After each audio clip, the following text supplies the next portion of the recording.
Carl, aujourd'hui, l'explosion offensive là, que tu recherchais depuis un certain temps, là, ça a comme débloqué. Qu'est-ce qui a fait en sorte que ça l'a débloqué autant dans les 9 minutes là, de la deuxième période? Bien, honnêtement, tout au long du week-end, on a vraiment respecté le plan de match. La structure défensive, encore une fois, a fait la job. Puis c'était une question de temps, un moment donné, avant que ça débloque offensivement. C'est ce que je leur vends, c'est ce que je leur dis. Qu'en ayant une bonne structure collective défensive, tu vas avoir des chances de marquer. Les chances de marquer étaient là depuis le début de l'année, mais là, au moins, à soir, on a eu la chance. On a été chanceux sur quelques buts, mais on avait les bons favorables pour nous. Puis ça fait du bien pour un coach de voir des joueurs débloqués offensivement, c'est sûr. Oui. Aussi, je me demande, là, il y a eu 34 mises en échec, dont 10 par Benjamin Tardy. Je me souviens aussi qu'il y a eu la mise en échec percutante de Chouinard sur Coulombe en deuxième période. L'implication physique dans cette partie-là, comment tu as vu ça? Qu'est-ce que tu en as pensé, en fait? Ben, tu sais, je me répète peut-être un peu, mais depuis le début de l'année, depuis les bulles, chaque match est comme un match de série. Puis les joueurs ont tellement hâte de jouer, puis ils savent qu'ils vont tout laisser sur la glace. Puis nous autres, ben, de notre côté, évidemment, avec l'acquisition de Sean Element, Alexis Arsenault, Benjamin Tardy, on rajouté évidemment des gars physiques, des bons joueurs de hockey, mais des joueurs que vous voyez depuis 2 games qui se présentent à chaque chiffre. Puis c'est sûr qu'ils ont un aspect physique qui aide notre équipe présentement. Mais tu sais, ce qui m'impressionne aussi, c'est que les 2 games, on a été quand même disciplinés. C'est correct de frapper, puis c'est correct d'avoir l'énergie, mais il faut savoir le faire. Puis quand c'est le bon moment de le faire, puis surtout d'être discipliné, de ne pas toujours aller trop haut dans l'émotion. T'en as glissé un mot là, sur la structure défensive. Vous venez de signer 2 jeux blancs en 2 parties après une pause de 2 mois. Au niveau de la confiance, ça doit quand même être un sacré bon coup de main que ça doit donner, ça. Là. Oui, vraiment. T'sais, ce soir, on avait 7 défenseurs en uniforme. Puis hier, j'ai dit que les 6 ont bien joué, mais ce soir, les 7 ont bien fait. Puis Fabio Jacobo, ben, ce soir, a été excellent.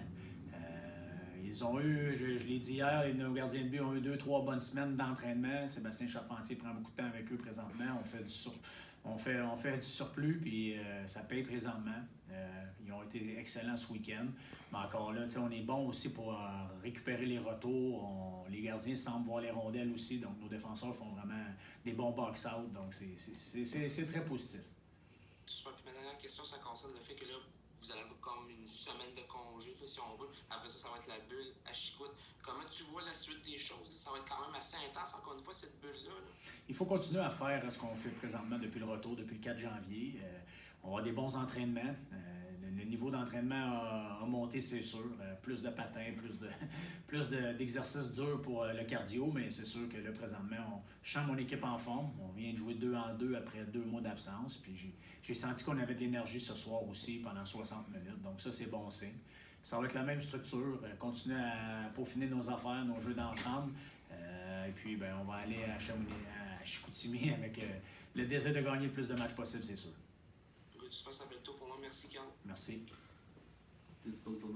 Ça a été quoi l'élément déclencheur de ce match-là, selon toi? Je sais qu'il y a eu un but, un avantage numérique qui a peut-être ouvert la porte, qu'il y a eu la mise en échec au centre de la patinoire de Chouinard, une réplique avec des coups d'épaule. Ça a été quoi, selon toi, l'élément déclencheur? Je te dirais qu'après la première période, on dirait qu'offensivement, on ne provoquait rien. Mais au sac des mises au jeu, honnêtement, je pense qu'on était 4-16. Oui. Puis les chances de marquer étaient 7-3, si je ne me trompe pas, les lancers dangereux pour Shawinigan.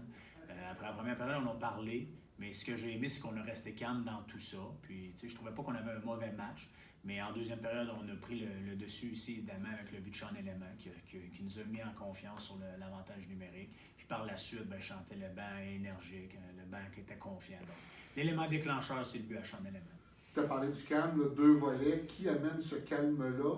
Et est-ce que c'est ce qui explique qu'on est resté quand même dans la discipline? Là? Parce que 34 mises en échec, vous avez donné quoi? Vous avez donné 2 pénalités dans ce match-là. Parle-moi de ce calme-là. Il vient de qui? Moi, je pense que c'est un ensemble, ça vient de tout le monde. Mais oui, on est un coaching staff qui met de la vie, mais je pense qu'on est très calme. Mais ça vient surtout de nos vétérans. On est une équipe à maturité. L'ajout de nos 3-20 ans aussi fait qu'en sorte qu'on est calme. J'ai senti une équipe aucunement paniquée en fin de semaine. Des fois, offensivement, on s'attend à vouloir des résultats, puis, sauf qu'en même temps, il faut que tu respectes le plan de match des entraîneurs, il faut que tu fasses confiance à tes coéquipiers. Puis, honnêtement, je lève mon chapeau en fin de semaine. Ils ont resté calmes. Les vétérans ont bien montré le chemin. Mes leaders de 19 ans, écoute, tout le monde pousse dans la même direction présentement. Merci, Cap.